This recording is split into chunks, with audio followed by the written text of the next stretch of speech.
لیے درود شریف پڑھ لیجیے۔ اللہم صلی علی سیدنا مولانا محمد معظم وجود الکمال وبارک وسلم، صلاۃ و سلام علیک رسول اللہ، لک الحمد یا اللہ والصلاۃ والسلام علیک یا رسول اللہ صلی اللہ تعالی علیہ وسلم۔ لقد کان لکم فی رسول اللہ اسوۃ حسنہ، صدق اللہ المولانا العظیم وصدق رسولہ النبی المکین الکریم، ونحن علی ذلک لمن الشاہدین والشاکرین والحمد للہ رب العالمین۔ درود شریف پڑھ لیجیے۔ اللہم صلی علی سیدنا مولانا محمد معظم الجود والکرم وآلہ وبارک وسلم، صلاۃ و سلام علیک رسول اللہ۔ یہ درس جو آپ نے گزشتہ سماعت فرمایا وہ اور آج کا درس بھی کس سلسلے میں ہے؟ مصافحہ، معانقہ، بوسہ اور قیام کا، کہ مصافحہ کا طریقہ کیا ہے، مصافحہ کی فضیلت کیا ہے، معانقہ جو گلے ملا جاتا ہے اس کا طریقہ کیا ہے اور اس کا فائدہ کیا ہے، اس کا ثبوت ہے کہ نہیں ہے، پھر بوسہ کہ کس کو بوسہ لینا یا دینا جائز ہے کہ نہیں ہے، اور پھر قیام کسی کے لیے کھڑا ہونا، کوئی اگر آ جائے تو کب کھڑا ہونا چاہیے، کب کھڑا نہیں ہونا چاہیے۔ تو اس کے تعلق سے مسلسل آپ نے حدیثیں سماعت فرمائی ہیں۔ آج کی جو حدیث سب سے پہلے بیان کی جا رہی ہے وہ صحیح بخاری اور مسلم شریف کی ہے۔ کس کی حدیث شریف ہے؟ بخاری شریف اور بخاری شریف۔ قرآن شریف کے بعد میں سب سے زیادہ اگر درجہ کسی کا ہے تو وہ بخاری شریف کا۔ کس کا درجہ ہے؟ قرآن شریف کے بعد میں سب سے بڑا درجہ کس کا ہے؟ بخاری شریف کا۔ اس کے بعد میں مسلم شریف کا ہے۔ کس کا ہے؟ تو یہ جو حدیث پاک آ رہی ہے یہ بخاری اور مسلم دونوں کی ہے۔ حدیث میں ان دونوں حضرات کو شیخین کہتے ہیں۔ امام بخاری امام مسلم کو کیا کہتے ہیں؟ شیخین، یعنی دو شیخ۔ کیا بولتے ہیں؟ شیخین بولتے ہیں۔ کیا بولتے ہیں؟ اور جب صحابہ میں بولیں گے تو صحابہ میں بھی شیخین کہا جاتا ہے۔ صحابہ میں بھی کس کو بولتے ہیں شیخین؟ سیدنا ابو بکر صدیق رضی اللہ تعالیٰ عنہ اور حضرت سیدنا عمر بن خطاب رضی اللہ تعالیٰ عنہ، ان کو کیا بولتے ہیں؟ شیخین بولتے ہیں۔ کیا کہا جاتا ہے ان کو؟ اور جب امام میں بولا جاتا ہے، امام میں، تو شیخین کون ہوتے ہیں؟ سیدنا امام اعظم ابو حنیفہ اور سیدنا امام ابو یوسف، یعنی بہت بڑے عالم۔ سمجھ میں آیا؟ تو یہ دونوں سے مروی ہے۔ اور اس حدیث کے راوی حضرت ابو سعید خدری۔ کون راوی ہیں؟ حضرت ابو سعید خدری رضی اللہ تعالیٰ عنہ فرماتے ہیں کہ جب بنی قریظہ، ایک قبیلے کا نام ہے یہودیوں کا۔ کس کا قبیلہ تھا؟ یہودیوں کا قبیلہ تھا۔ بنی قریظہ جب اپنے قلعہ سے سعد بن معاذ رضی اللہ تعالی عنہ کے حکم پر اترے، یعنی یہ اسلام نہیں لائے تھے، اس وقت کی بات ہے، تو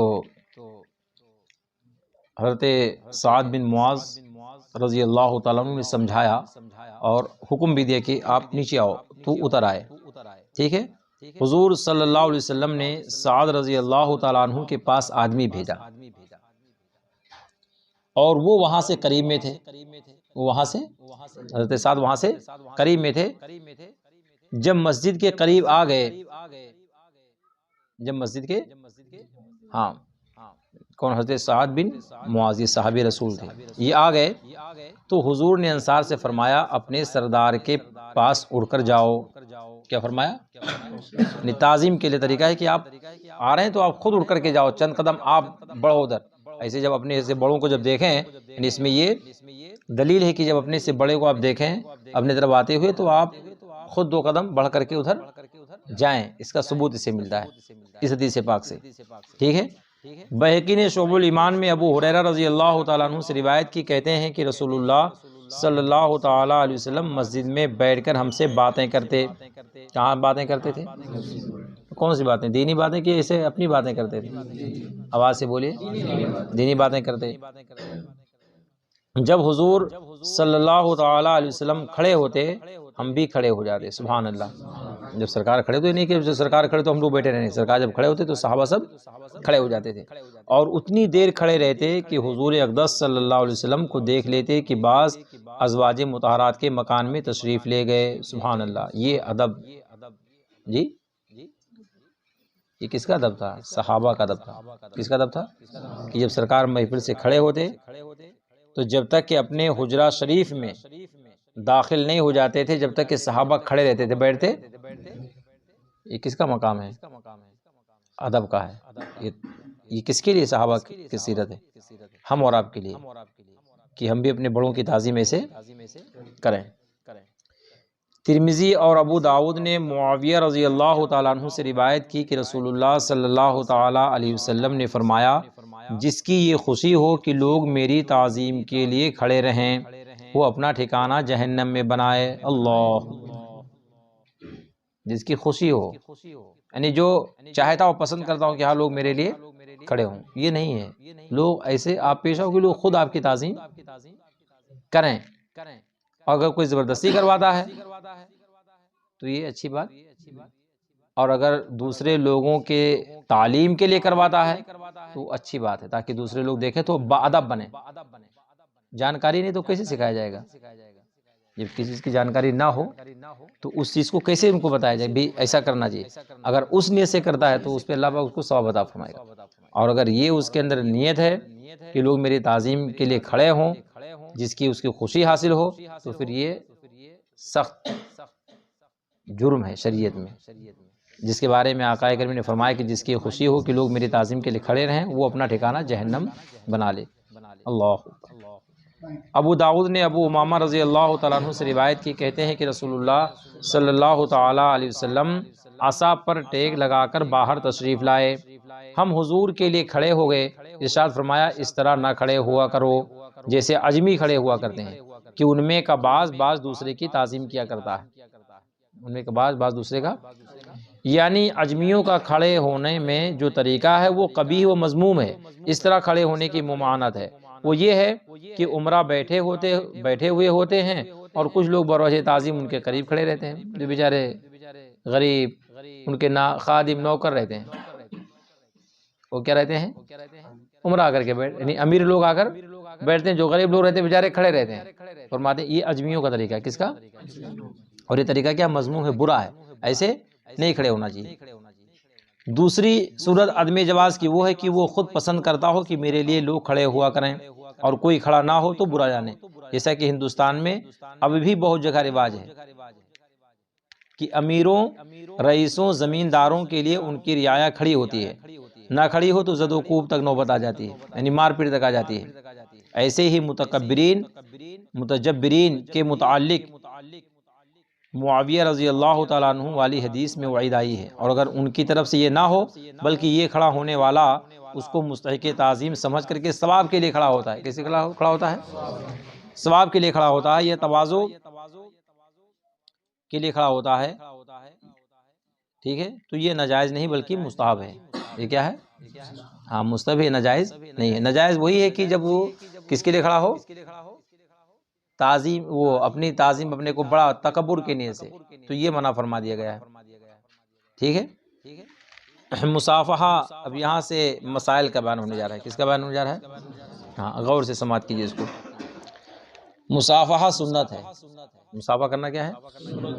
واجب، فرض نہیں ہے۔ سلام کرنا کیا ہے؟ آواز سے بولیے، ادھر آؤ، کیف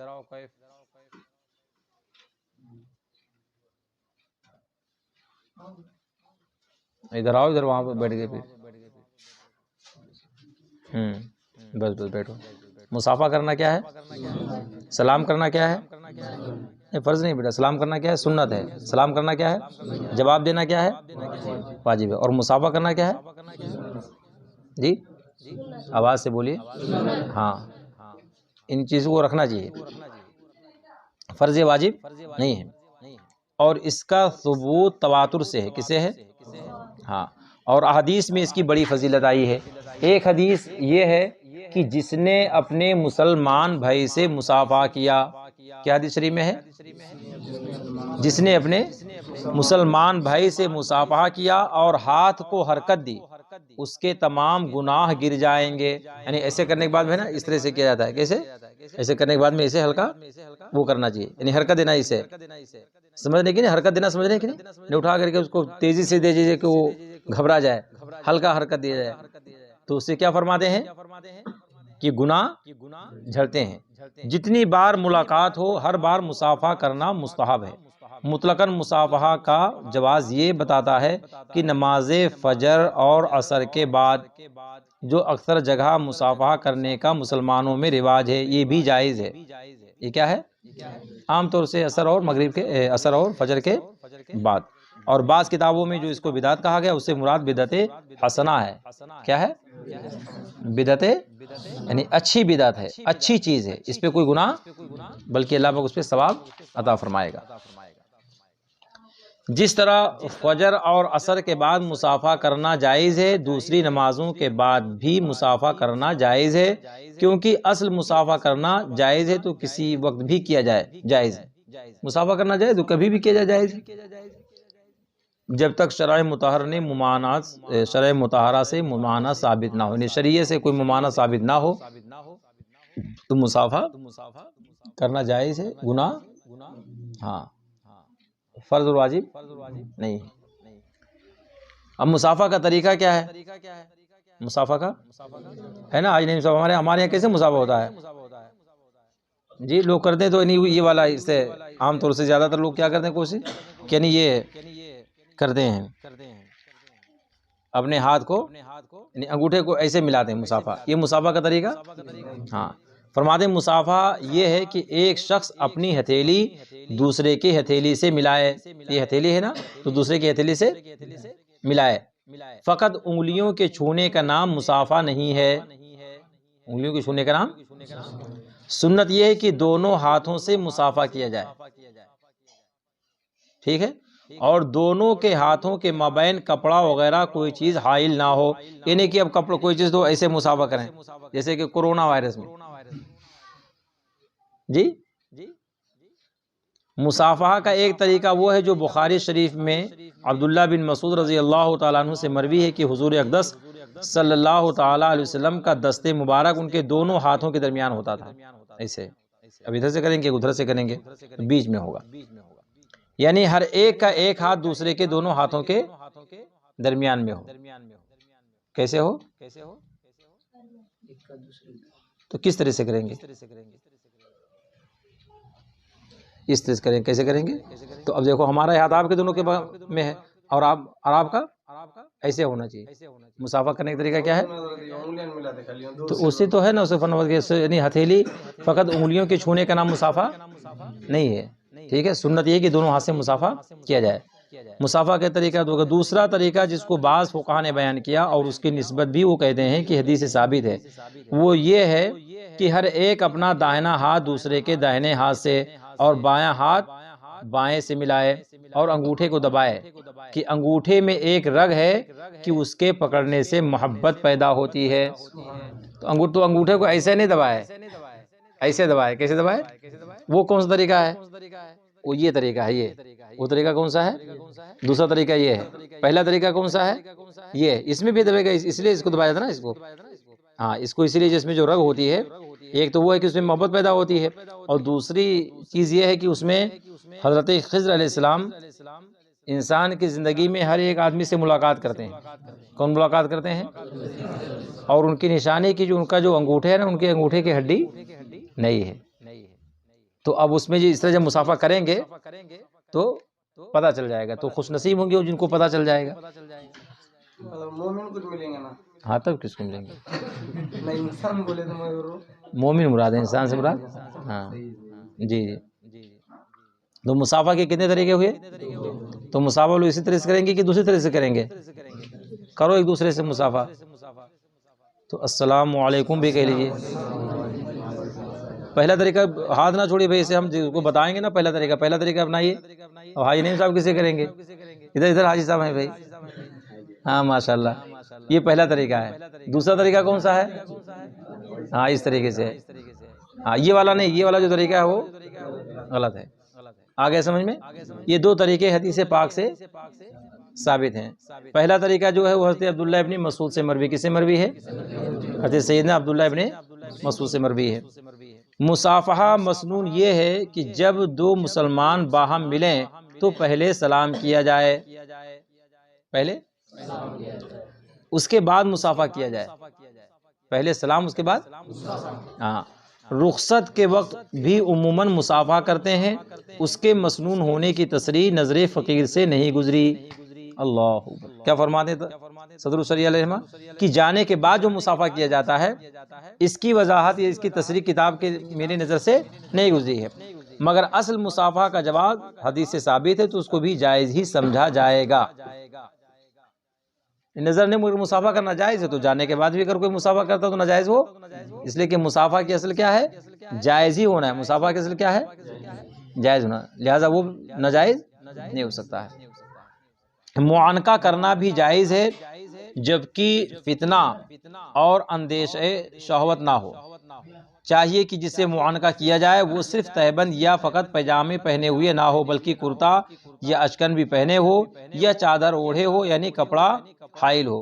حدیث سے ثابت ہے کہ رسول اللہ صلی اللہ تعالی علیہ وسلم نے معانقہ فرمایا ہے، سرکار نے معانقہ، یہ حدیث پاک سے کیا ہے؟ اس پر بھی تبلیغی جماعت والے، وہابی، دیوبندی، غیر مقلد اہل حدیث یہ انکار کرتے ہیں اور وہ کیا بولتے ہیں؟ دلیل لاؤ۔ کیا بولتے ہیں وہ؟ کیا مانگتے ہیں کہ کیا ہمارے سرکار نے کبھی کیا، نبی کریم نے کبھی معانقہ کیا ہے؟ یہ وہ دلیل مانگتے ہیں۔ تو الحمدللہ ہمارے لیے سب سے بہترین دلیل کیا ہے کہ ہمارے آقا نے معانقہ کیا ہے۔ یہ حدیث کس کی ہے؟ سنن ابو داؤد شریف کی ہے۔ کس حدیث شریف کی ہے یہ؟ جی ہاں، اور سنن ابو داؤد یہ حدیث شریف کی کتاب ہے۔ کسی کتاب ہے؟ حدیث شریف کی کتاب ہے جس میں یہ ہے کہ آقا کریم صلی اللہ علیہ وسلم نے مصافحہ کیا ہے۔ اور سنن ابو داؤد کس سے ہے؟ صحاح ستہ میں سے۔ کس سے ہے؟ ہاں، غیر مقلد جو ہے نا اہل حدیث وہ اکثر و بیشتر یہ مانگیں گے بھی حدیث کی کتاب سے، صحاح ستہ سے حوالہ دو۔ کس سے بولیں گے حوالہ دو؟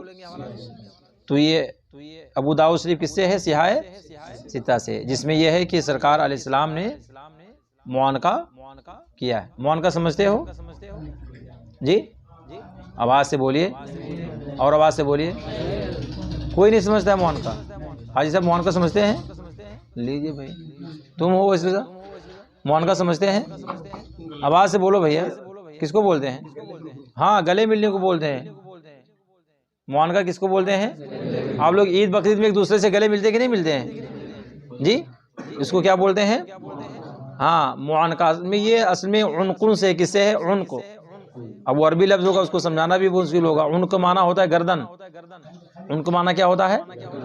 اور یہ معانقہ اسی عنقن سے ایک باب ہے جس کا معنی ہوتا ہے دو لوگوں کا باہم گردن ملانا، دو لوگوں کا ایک ساتھ۔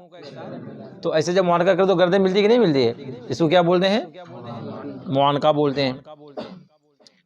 عیدین کی نماز کے بعد مسلمانوں میں معانقہ کا رواج ہے، زیادہ تر اس پر کب ہوتا ہے؟ عیدین میں، اور یہ بھی اظہار خوشی کا ایک طریقہ ہے۔ یہ معانقہ بھی جائز ہے جبکہ محل فتنہ نہ ہو، محل فتنہ کا اندیشہ نہ ہو تو یہ کیا ہے؟ یہ جائز ہے۔ معانقہ کا بیان ہو گیا، مصافحہ کا بیان ہو گیا، سلام کا بیان ہو گیا۔ ذہن حاضر ہے؟ سلام کا بیان ہوا، پھر مصافحہ کا، اور اس کے بعد میں معانقہ کا، یہ تین مسائل ہو گئے۔ چوتھا مسئلہ بوسہ دینا، ٹھیک ہے؟ اگر بشہوت ہو تو ناجائز ہے، یعنی شہوت کے ساتھ میں ہو بوسہ دینا تو یہ کیا ہے؟ ناجائز ہے۔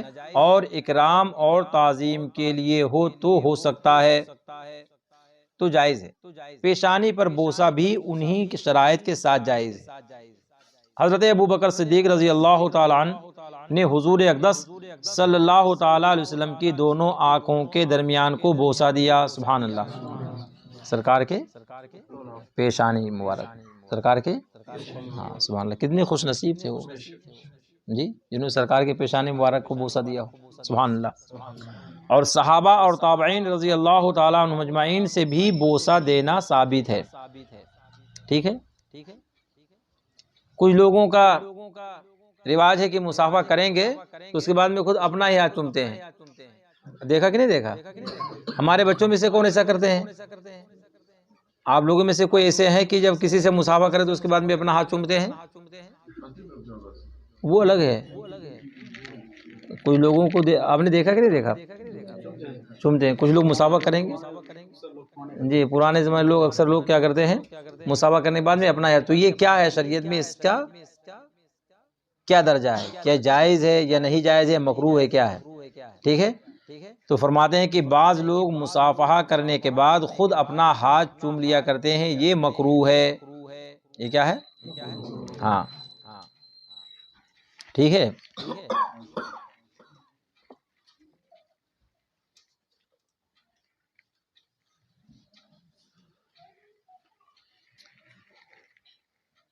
اس میں ایک حاشیے میں لکھا ہے اعلیٰ حضرت کا ذکر کیا ہے، کس کا ذکر کیا ہے؟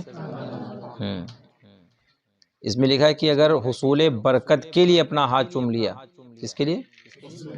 برکت حاصل کرنے کے لیے اگر اپنا ہاتھ چوم لیا تو کراہت نہیں ہے، جیسا کہ اعلیٰ حضرت رحمۃ اللہ علیہ فرماتے ہیں اگر کسی نے مصافحہ کیا پھر برکت کے لیے اپنا ہاتھ چوم لیا تو ممانعت کی کوئی وجہ نہیں ہے، جبکہ جس سے ہاتھ ملائے وہ ان ہستیوں میں سے ہو جن سے برکت حاصل کی جاتی ہے، یعنی مبارک ہستی ہو، کیا ہو؟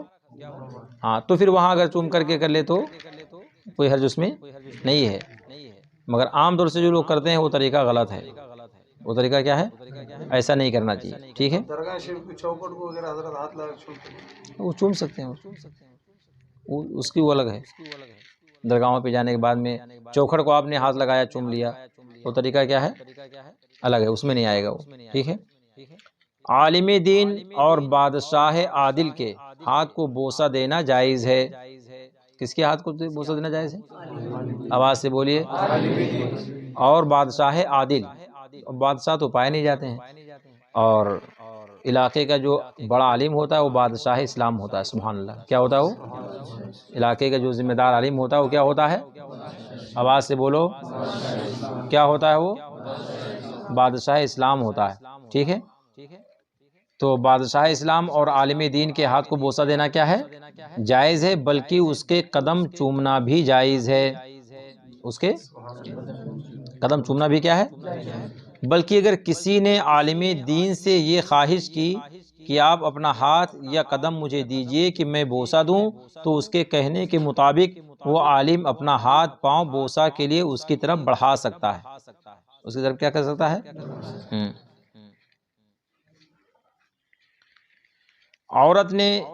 عورت کے منہ یا رخسار کو بوقت ملاقات یا بوقت رخصت بوسہ دیا، یہ مکروہ ہے۔ یہ کیا ہے؟ عالم یا کسی بڑے کے سامنے زمین کو بوسہ دینا حرام ہے، جیسا کہ بہت سارے پیر لوگ کرواتے ہیں، معاذ اللہ، سجدہ کروا دیتے ہیں زمین پہ، کیا کرواتے ہیں؟ ہاں، یہ اپنا بیٹھے رہتے ہیں کرسی پہ اور زمین کو بولتے ہیں چومنے کے لیے، کس کو بولتے ہیں؟ ہاں، قدم کو اگر کوئی آنے والا چوم لیا تو الگ بات ہے، قدم کو اگر کوئی آنے والا چوم لے تو، مگر زمین کو چموائے وہ کہ یہاں زمین کو بوسہ دو، تو یہ کیا فرماتے ہیں؟ حرام ہے۔ عالم یا کسی بڑے کے سامنے زمین کو بوسہ دے، جیسے ہم بیٹھے ہوئے کوئی ہمارے سامنے آ کر کے، جیسے پیر الباز جو پیر ہوتے ہیں نا، جاہل پیر، کون سے پیر؟ کون سے پیر؟ شریعت والے پیر نہیں، کون سے پیر؟ تو ان کا طریقہ کیا ہوتا ہے کہ جب آتے ہیں بیٹھے رہیں گے اپنا، اور سامنے والے آئیں گے تو وہیں سامنے ان کے سجدہ کریں گے، زمین کو چومیں گے، تو یہ کیا ہے؟ سخت حرام ہے۔ جس نے ایسا کیا اور جو اس پر راضی ہوا، دونوں گنہگار ہوئے، کرنے والا بھی گنہگار اور راضی ہونے والا بھی کیا ہوگا؟ گنہگار۔ بوسہ دینے کی 6 قسمیں ہیں۔ بوسہ دینے کی کتنی قسمیں ہیں جی؟ ہاں، بوسہ دینے کی 6 قسمیں ہیں۔ سمجھ میں آیا؟ شوکت بھائی آئیے ادھر، آئیے۔ اور اگر کوئی عالم دین کچھ مصافحہ وغیرہ کر رہے، سمجھو مطلب ہاتھ چھوم رہے کر رہے، تو اب ہاتھ کھینچ لیے تو وہ ان کی کثر شان ہے، لوگوں میں نہ ہو کہ ہاتھ چمانا چاہتے ہیں۔ ہاتھ کھینچنے کے بعد لوگ کیا کرتے ہیں، اپنا کھینچنے کے بعد مصافحہ ہوتا ہے۔ جی درود شریف پڑھ لیجیے۔ اللہم صلی علی سیدنا مولانا محمد معدن الجود والکرم وعلی بارک وسلم، صلاۃ وسلام علیک رسول اللہ۔ بوسہ دینے کی کتنی قسمیں ہیں؟ 6 قسمیں ہیں۔ بوسہ رحمت، سبحان اللہ کہو۔ کون سے بوسے کے بارے میں ہونے جا رہا ہے؟ آواز سے بولیے، آواز سے بولیے، بوسہ، کیا مطلب ہے اس کا؟ رحمت دینے والا بوسہ۔ کون سا بوسہ ہے؟ اور یہ کون سا بوسہ رحمت دینے والا؟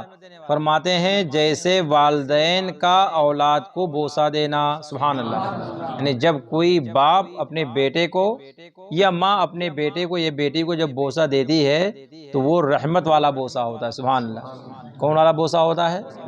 رحمت کا بوسہ۔ دوسرا بوسہ شفقت۔ کون سا بوسہ ہے؟ بوسہ، جیسے اولاد کا والدین کو بوسہ دینا، اولاد کا یعنی لڑکا اپنے ابو کو یا اپنی امی کو۔ آپ لوگوں میں سے کون کون تو دیتے ہیں بوسہ؟ بولو بھائی۔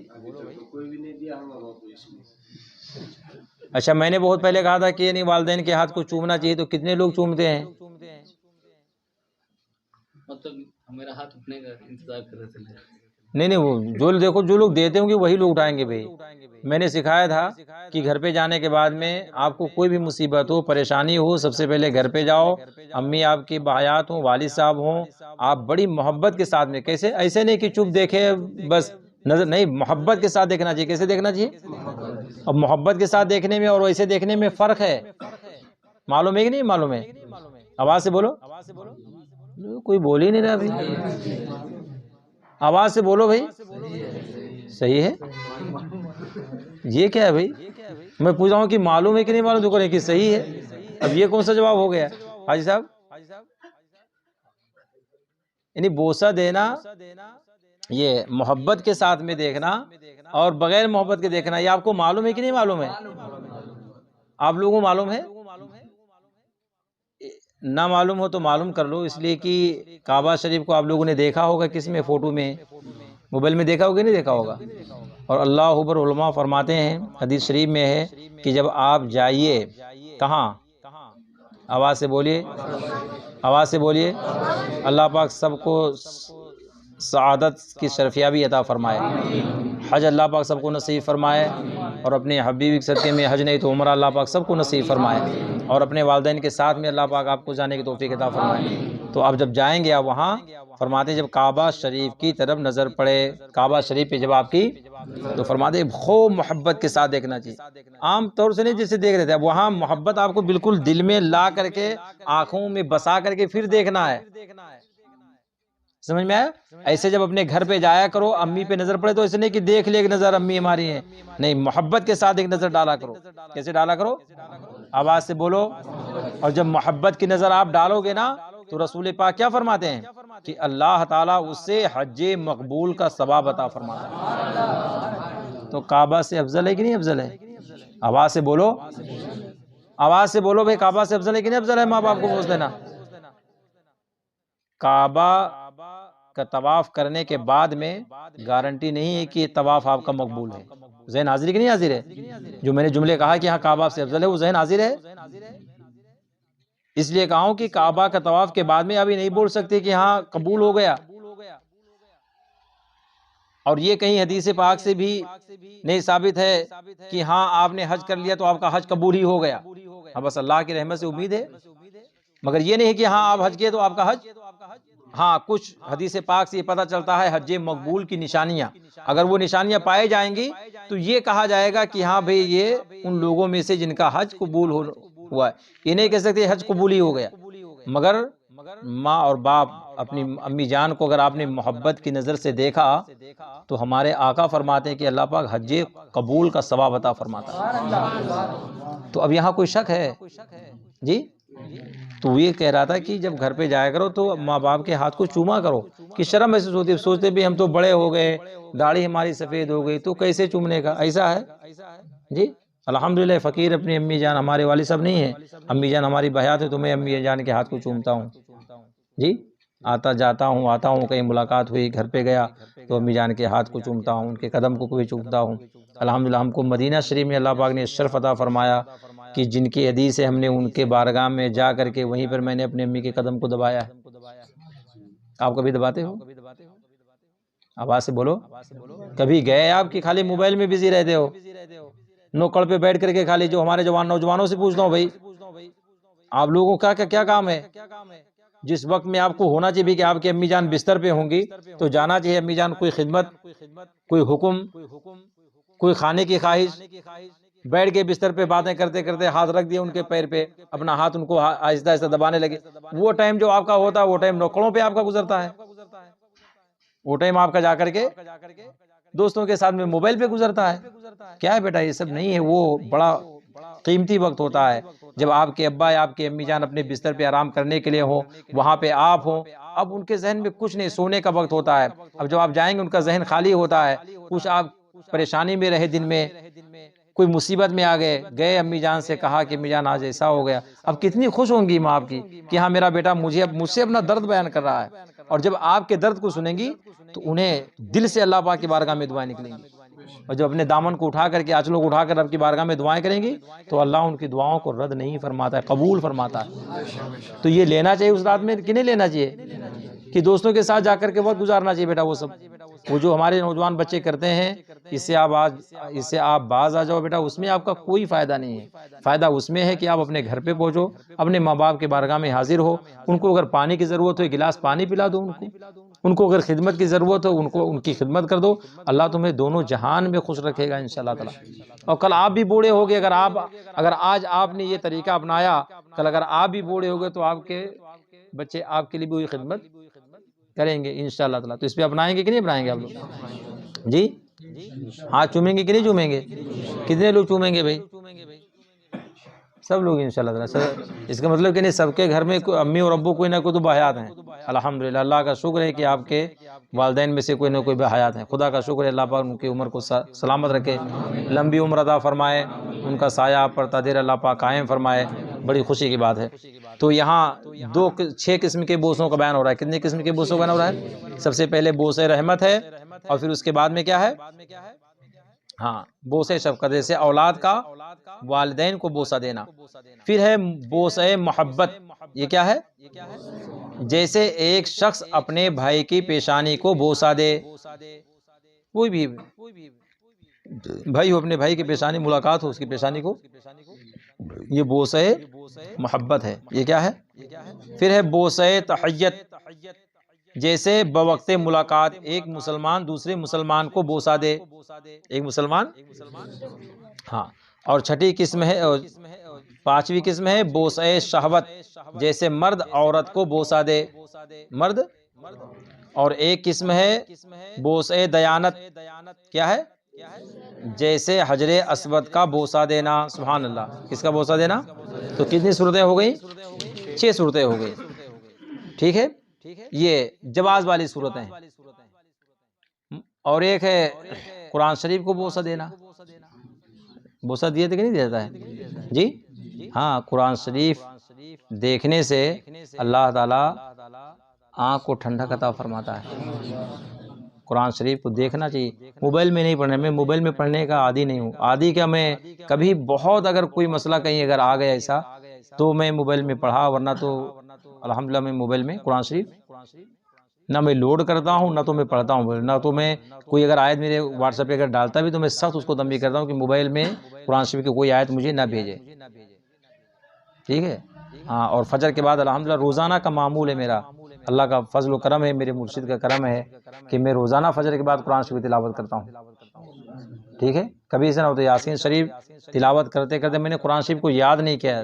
سورہ یاسین شریف کو میں نے یاد نہیں کیا، مگر الحمدللہ مجھے سورہ یاسین شریف یاد ہے بغیر یاد کیے ہوئے. سورہ ملک شریف تبارک الذی میں نے یاد نہیں کی، مگر روزانہ پڑھتا ہوں اس لیے وہ بھی یاد ہے. سورہ جمعہ روزانہ پڑھتا ہوں اس لیے سورہ جمعہ بھی یاد ہے. سورہ نبا شریف روزانہ پڑھتا ہوں اس لیے سورہ نبا شریف بھی مجھے یاد ہے. اور ہفتے میں جمعہ کے دن سورہ کہف شریف پڑھتا ہوں، پوری سورہ پڑھتا ہوں. اس کی بڑی فضیلت حدیث شریف میں، آپ لوگوں کو بھی پڑھنا چاہیے. خالی ایک آدمی کی آواز آ رہی ہے، آواز سے بولیے. میں جانتا ہوں کیوں نہیں آپ لوگ بول رہے ہیں، اس لیے کہ فجر پڑھنا نہیں ہے. فجر پڑھنا نہیں آپ کو تو کہاں سے بولو گے؟ مگر یہ طریقہ غلط ہے بیٹا. فجر کی نماز ہمارے نوجوانوں میں سے جوانوں میں سے آپ گھر پہ پڑھتے ہوگے، میں یہ نہیں کہتا ہوں نہیں آپ پڑھتے ہیں، مگر مسجد میں آیا کرو. مسجد میں چل کر کے، صبح تو میں بولتا ہوں کہ پیدل آیا کریے. آپ موٹر سائیکل سے سائیکل سے نہ آیا کیجیے، صبح پیدل آیا کیجیے. آپ چل کر کے آیا کیجیے، پیدل مسجد میں پہنچا کیجیے، اور ادھر سے بھی آپ پیدل جایا کیجیے. لیکن صبح کا وقت بڑا سہانا ہوتا ہے. ٹھیک ہے، وہ ہوائیں آپ کو آنی چاہیے. تو فرماتے ہیں کہ مصحف یعنی قرآن مجید کو بوسہ دینا بھی صحابہ کرام کے فعل سے ثابت ہے۔ حضرت عمر رضی اللہ تعالیٰ عنہ روزانہ صبح کو بوسہ دیتے تھے اور کہتے یہ میرے رب کا عہد اور اس کی کتاب ہے۔ سبحان اللہ، کیا فرماتے تھے؟ ہاں وہی عمر ہے۔ کون عمر ہے کہ جو کعبہ شریف کا طواف کر رہے تھے، حضرت اسود کے پاس پہنچے تو کیا کہا حضرت اسود کو؟ تو سن لے، میں اس لیے نہیں بوسہ دیتا ہوں کہ تو جنت کا پتھر ہے۔ کیا فرمایا؟ اس لیے بوسہ نہیں جنت کا پتھر، یعنی جنت کے پتھر ہونے کے ناطے میں بوسہ اس لیے دیتا ہوں کہ میرے نبی نے تجھے بوسہ دیا ہے۔ سبحان اللہ، میرے نبی نے تجھے۔ اور یہ کیا فرماتے ہیں حضرت عمر کہ روزانہ صبح قرآن شریف کو بوسہ کیوں دیتے تھے؟ فرماتے ہیں اس لیے کہ میرے رب کا عہد اس میں ہے اور یہ میرے رب کی کتاب ہے، اللہ کا مقدس کلام ہے، اس لیے اس کو وہ قرآن سے جو پڑھا کرو تو بڑے ادب کے ساتھ۔ ہمارے یہاں دیکھے مدینہ مسجد میں جیسے یاسین شریف پڑھا، اسے نکالے اور اٹھا کر کے وہ رکھ دیا ہوں۔ یعنی اتنا میں، حالانکہ میں بولتا ہوں تو میں ناراض بھی ہوتا ہوں، سختی سے میں بولتا ہوں کہ پڑھیں تو پڑھنے کے بعد ادب کے ساتھ رکھیں اس کو اٹھا کر کے۔ نہیں اللہ کا دیکھو یہاں کیا فرماتے ہیں حضرت سیدنا عمر ابن خطاب کیا فرماتے ہیں کہ بوسہ دیتے تھے کس لیے؟ کہ میرے رب کا عہد اور میرے رب کا کلام ہے۔ تو اب سوچو کہ بوسہ دیتے کتنی محبت اس کے ساتھ اس کو رکھتے ہوں گے۔ فرماتے ہیں اور حضرت عثمان غنی رضی اللہ تعالیٰ عنہ بھی مصحف کو بوسہ دیتے اور چہرے سے مس کرتے تھے۔ سبحان اللہ، یعنی بوسہ دینے کے بعد ایسے اپنا لگاتے تھے اسے۔ کیوں؟ اس لیے کہ وہ کلام رب ہے، ہمارے رب کا وہ کلام ہے، تو کتنا اس کو ادب و احترام چاہیے۔ اس لیے ہمیشہ یاد رکھو، مسجد میں ہو کہیں بھی ہو قرآن شریف آپ پڑھیں تو ادب کے ساتھ پڑھیں بھی، اور جب رکھنا ہو تو ادب کے ساتھ اٹھا کر کے رکھیں اس کو، کہ کہیں بے ادبی کا کوئی شائبہ نہیں آنا چاہیے۔ سجدہ تحیت یعنی ملاقات کے وقت بطور اکرام کسی کو سجدہ کرنا حرام ہے، اور اگر بقصد عبادت ہو تو سجدہ کرنے والا کافر ہے، کہ غیر خدا کی عبادت کفر ہے۔ اللہ، غیر خدا کی عبادت کیا ہے؟ بادشاہ کو بر وجہ تحیت سجدہ کرنا یا اس کے سامنے زمین کو بوسہ دینا کفر نہیں، مگر یہ شخص گنہگار ہوا، اور اگر عبادت کے طور پر سجدہ کیا تو کفر ہے۔ عالم کے پاس آنے والا بھی اگر زمین کو بوسہ دے یہ بھی ناجائز و گناہ ہے، کرنے والا اور اس پر راضی ہونے والا دونوں گنہگار ہیں۔ ٹھیک، ملاقات کے وقت جھکنا منع ہے۔ جب ملاقات ہو تو کچھ لوگ نا بہت جھک کر کے مصافحہ کرتے ہیں، آپ لوگ دیکھا کہ نہیں دیکھا کبھی؟ ویسا نہیں کرنا چاہیے، مصافحہ ہاتھ سے کرنا چاہیے، بدن آپ کا اپنی جگہ رہنا چاہیے۔ اگر ہاتھ چومنا ہے تو ہاتھ چومنے کے لیے جھک سکتے ہیں، مگر وہ بھی طریقہ نہیں کہ خالی جیسے آپ کا سر جھکنا چاہیے نا، پورا وجود نہیں کہ ایسے جیسے جھک کر کے لوگ سلام مصافحہ کرتے ہیں، وہ طریقہ کیا ہے؟ غلط ہے۔ یعنی اتنا جھکنا کہ حد رکوع تک ہو جائے، یہ کیا ہے؟ گناہ ہے، جائز نہیں، منع ہے۔ آنے والے کی تعظیم کے لیے کھڑا ہونا جائز بلکہ مندوب ہے، ٹھیک ہے، جبکہ ایسے کی تعظیم کے لیے کھڑا ہو جو مستحق تعظیم ہے، مثلا عالم دین کی تعظیم کو کھڑا ہونا۔ کوئی شخص مسجد میں بیٹھا ہے یا قرآن مجید پڑھ رہا ہے اور ایسا شخص آ گیا جس کی تعظیم کرنی چاہیے تو اس حالت میں بھی تعظیم کو کھڑا ہو سکتا ہے، اس کو بھی تعظیم کو کھڑا ہو سکتا ہے، ٹھیک ہے۔ جو شخص یہ پسند کرتا ہو کہ لوگ میرے لیے کھڑے ہوں اس کی یہ بات ناپسندیدہ اور مذموم ہے۔ حدیث میں اس کی قیام کی مذمت ہے یا اس قیام کو برا بتایا گیا ہے جو عاجم میں مروج ہے، کہ سلاطین بیٹھے ہوتے ہیں اور اس کے آس پاس تعظیم کے طور پر لوگ کھڑے رہتے ہیں۔ آنے والے کے لیے کھڑا ہونا اس قیام ممنوع میں داخل نہیں، ٹھیک ہے۔ سمجھ میں آ گیا آپ لوگوں کو؟ تو یہ سمجھ میں آ گیا کہ کسی کے تعظیم کے لیے یعنی کھڑا ہونا جائز ہے۔ کوئی معظم شخص ہو اس کی تعظیم کے لیے کھڑا ہونا کیا ہے؟ جائز ہے۔ تو سب سے معظم کون ہے پوری دنیا میں؟ آواز سے بولو، سب سے معظم پوری دنیا میں کون ہے؟ آواز ہی نہیں آ رہی بھائی۔ سید سکندر، ادھر منہ کرو، ادھر ہمارے طرف، ہاں ادھر کرو بھائی، ہاں ادھر منہ کرو، وہ طریقہ غلط ہو جائے گا پھر، ہاں ادھر منہ کرو۔ سب سے پوری دنیا میں سب سے زیادہ معظم کون ہے؟ آواز سے بولیے سب لوگ، آواز سے بولیے، آواز نہیں آ رہی۔ تو ان کی تعظیم کے لیے کھڑا ہونا کفر ہوگا کیا؟ ناجائز ہوگا، بدعت ہوگا۔ اگر کوئی اس کو ناجائز و بدعت کہے تو آواز سے بولو، جو کہ ناجائز بدعت اس کو کہے اس کی بات صحیح ہے، وہ سچ بولتا ہے، اس کی بات شریعت کے موافق ہے نہیں ہے، ایسا بولنے والا بد مذہب ہے، گمراہ ہے، وہ حقیقت میں سچا مسلمان نہیں ہو سکتا ہے۔ اور ہم لوگ کیا کرتے ہیں اہل سنت والجماعت، جب سرکار کی بارگاہ میں سلام پیش کرنا ہوتا تو کیا کرتے ہیں؟ کھڑے ہوتے کہ نہیں کھڑے ہوتے ہیں؟ ہاں، اس لیے یاد رکھو بیٹا، ہمیشہ ادب کے ساتھ کھڑے ہو۔ جب سلام پڑھنا ہو بے توجہی میں نہیں کہ ہاتھ ایسے لڑکا ہوا ہو، دونوں پیر میں اتنا فاصلہ ہو، سلام پیش کریں پیارے مصطفیٰ کی بارگاہ میں تو دیکھ ادھر رہے ہوں، یا پھر سلام پر دیکھ رہے ہوں، وہاں چھت دیکھ رہے ہوں، یہ طریقہ سب کیا ہے؟ غلط ہے۔ جب بھی بارگاہ مصطفیٰ میں سلام پیش کرنا ہو تو سب سے پہلے ادب، ابھی سلام بھی زبان سے نہیں مصطفیٰ جان رحمت کا نام ہونا چاہیے، سب سے پہلے ادب ہونا چاہیے، سب سے پہلے آپ ادب میں اضافہ کرو، اگر آپ ادب میں اور کھڑے ہو تو اور اضافہ کرنا چاہیے آپ کو ادب میں، اور پھر پیارے مصطفیٰ کی بارگاہ میں بالکل ہماتن گوش ہو کر کے بالکل اپنی پوری توجہ کو مدینے والے آقا کی بارگاہ میں لگا کر کے پھر آپ کو مصطفیٰ جان رحمت پہ لاکھوں سلام پڑھنا چاہیے۔ سمجھ میں آیا؟ ہاں، اس کی تاکید ہمارے امام نے بہت فرمائی ہے۔ آپ ارشاد فرماتے ہیں، کرتا تو ہے یاد ان کی للہ، غفلت سے ذرا روکے، کرتا تو ہے یاد ان کی غفلت سے ذرا روکے، للہ رضا دل سے، ہاں دل سے، ارے دل سے، 3 مرتبہ فرمایا ہے۔ کتنی مرتبہ فرمایا ہے؟ اب آپ سوچو کہ ہمارے امام نے کیا پیغام دیا ہے کہ جب بھی پیارے مصطفیٰ کی بارگاہ میں سلام پیش کرنا ہے تو ہم اور آپ کو بڑے ہی ادب کے ساتھ پیش کرنا ہے۔ سمجھ میں آیا؟ تو اس پہ عمل ہوگا کہ نہیں ہوگا؟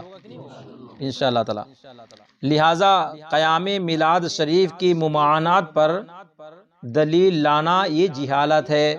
یہ کیا ہے؟ تو گویا کہ تبلیغی جماعت والے سب سے بڑے، آواز سے بولو، اب کوئی بھی ہو، چاہے تبلیغی جماعت والا ہو، چاہے کوئی غیر مقلد ہو، چاہے اہل حدیث ہو، چاہے کوئی چکڑالوی ہو، جو بھی قیام میلاد مصطفیٰ سے انکار کرے یا دلیل آئے کہ نہیں قیام نہیں کر سکتے، وہ کیا ہے؟ وہ عالم نہیں ہے۔ ایک مسئلہ اور اس کے بعد میں گفتگو ختم۔ فرماتے جہاں یہ اندیشہ ہو کہ تعظیم کے لیے اگر کھڑا نہ ہوا تو اس کے دل میں بغض و عداوت پیدا ہوگا، خصوصاً ایسی جگہ جہاں قیام کا رواج ہے تو قیام کرنا چاہیے تاکہ ایک مسلم کو بغض و عداوت سے بچایا جائے۔ اللہ، آپ سوچو کہ ایسی بغض و عداوت سے بچانے کے لیے اس کے لیے کھڑے ہونے کو جائز فرما دیا، تو اب آپس میں بغض و عناد رکھنا چاہیے؟ آواز سے بولیے، آپس میں نفرتیں رکھنا چاہیے؟ آپس میں ایک دوسرے سے قدر رکھنا چاہیے؟ نہیں رکھنا چاہیے۔ بس آج کے درس میں یہی تک گفتگو ہوگی۔ اس میں آپ نے خاص طور سے مصافحہ، معانقہ، بوسہ اور قیام، ان چیزوں کے مسائل کو آپ نے سیکھا ہے۔ اللہ پاک توفیق عطا فرمائے، آپ درس میں شرکت فرمائیں۔ آنے والے درس میں چھینک اور جماعی کا بیان ہوگا۔ کس کا بیان ہوگا؟ وآخر دعوانا ان الحمدللہ رب العالمین۔